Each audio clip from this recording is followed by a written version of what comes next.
Toutes les horloges de la maison se sont arrêtées à minuit.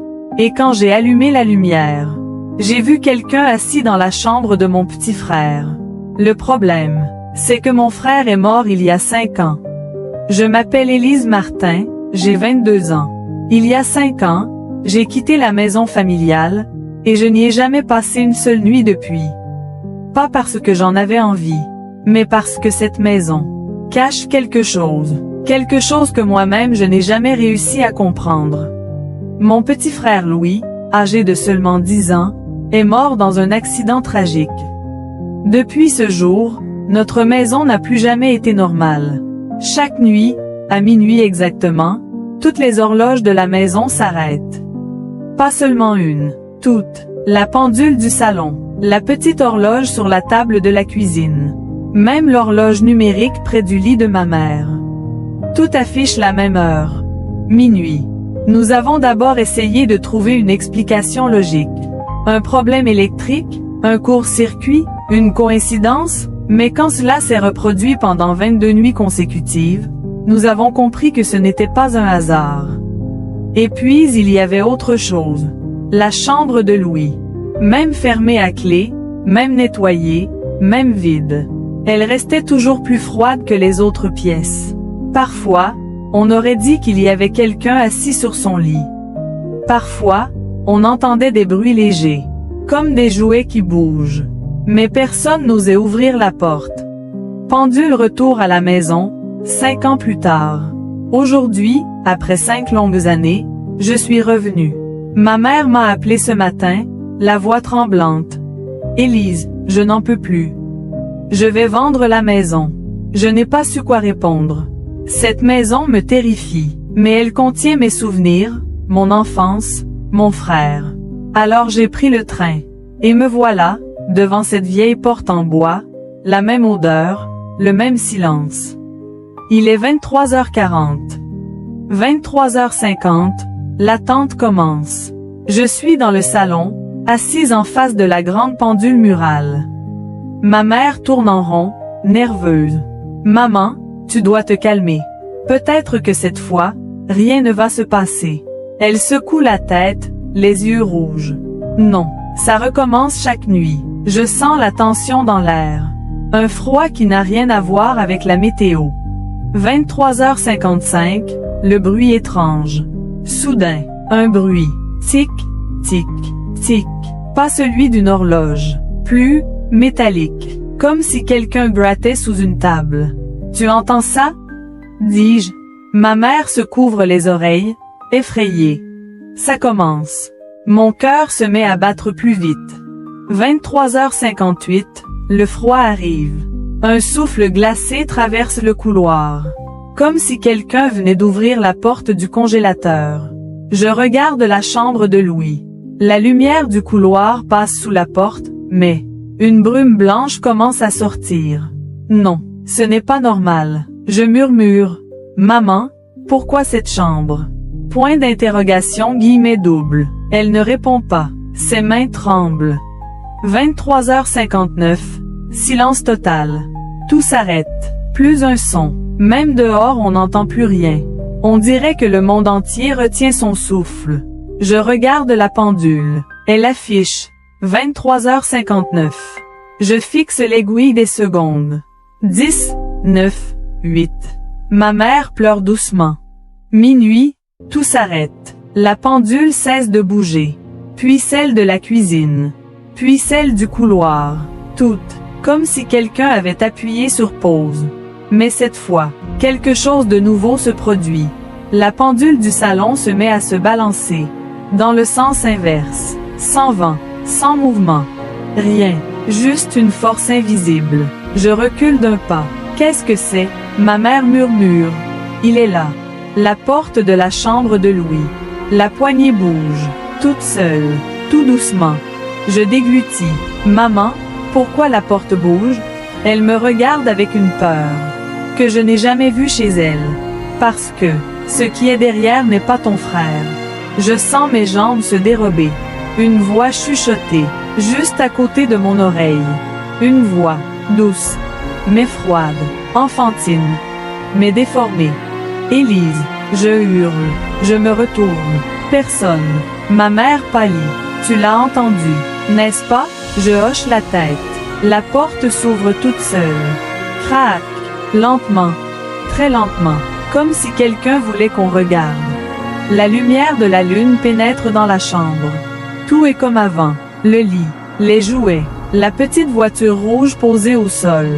Mais le lit bouge, comme si quelqu'un était assis dessus. Je murmure, Louis. Et alors, quelque chose se lève. La silhouette, un enfant, la même taille que Louis, la même posture, mais pas le même visage. Un visage pâle, comme du papier, sans lèvres, avec 2 trous noirs à la place des yeux. Ses doigts sont tordus, trop longs, pas humains. Il me regarde, puis sourit, un sourire sans lèvres, un sourire monstrueux, et dit « Tu es revenue ?» Élise, sa voix est celle de Louis, mais déformée, lente, comme si elle venait de l'intérieur des murs. Je recule, terrifié. Ma mère hurle, recule. Ce n'est pas Louis. Les portes claquent. Toutes les portes de la maison se ferment d'un coup. Bang, bang, bang, même les fenêtres. Je suis piégé. La créature avance. Dernière phrase, fin de la partie 1. Elle s'arrête juste devant moi. Je sens son souffle glacé contre mon visage. Puis elle dit, d'une voix lente, « Tu sais très bien que sa mort n'était pas un accident. »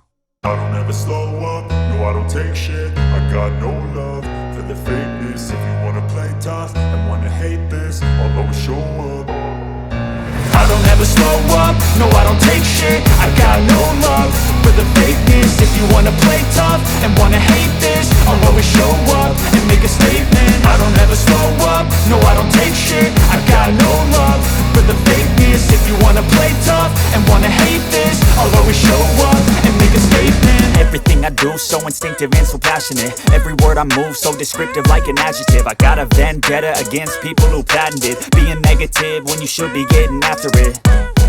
I got facts over tracks, this and that. Spitting slow, spitting fast. I could roast, I could gas. Think I'm okay at last, but I don't know if that can erase all the past. And the pettiness, a reflection of the emptiness. Hilarious, you think you're worth my time, you're delirious. Mysterious, because you hide behind a fake exterior. Inferior, you know I'll always be a bit superior. Get off of me, this ain't no humble brag. I want you to hear words, you can say them back. I want you to feel free from the chains at last, and to believe in what you got, it was built to last, yeah.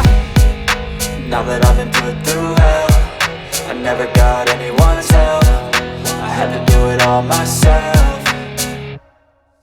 I don't ever slow up, no I don't take shit. I got no love for the fakeness. If you wanna play tough and wanna hate this, I'll always show up and make a statement. I don't ever slow up, no I don't take shit. I got no love for the fakeness. If you wanna play tough and wanna hate this, I'll always show up and make a statement. Gonna learn the consequence of being incompetent. Mental health is confidence, dreams and some honestness. I'm not here to save the day, that's for you to take away. I could play a million mind games, but instead I say something not illogical, something that is topical. Rub it on and watch it go, make yourself unstoppable. Dreams are irresponsible, but they're always possible. If you just believe, you could be so remarkable. Thoughts in my head, a collage and they spread. I'll be great one day, going off of my meds. No, I'm not giving up, no, I'm not giving in. I will make it to the top, taking off in the wind. I gotta make it, I'm saving every day to taste it. I'm patient, but my mind, it can hardly take it. I'm chasing a dream that I've had for several ages. A vacant, modern kingdom for the taking.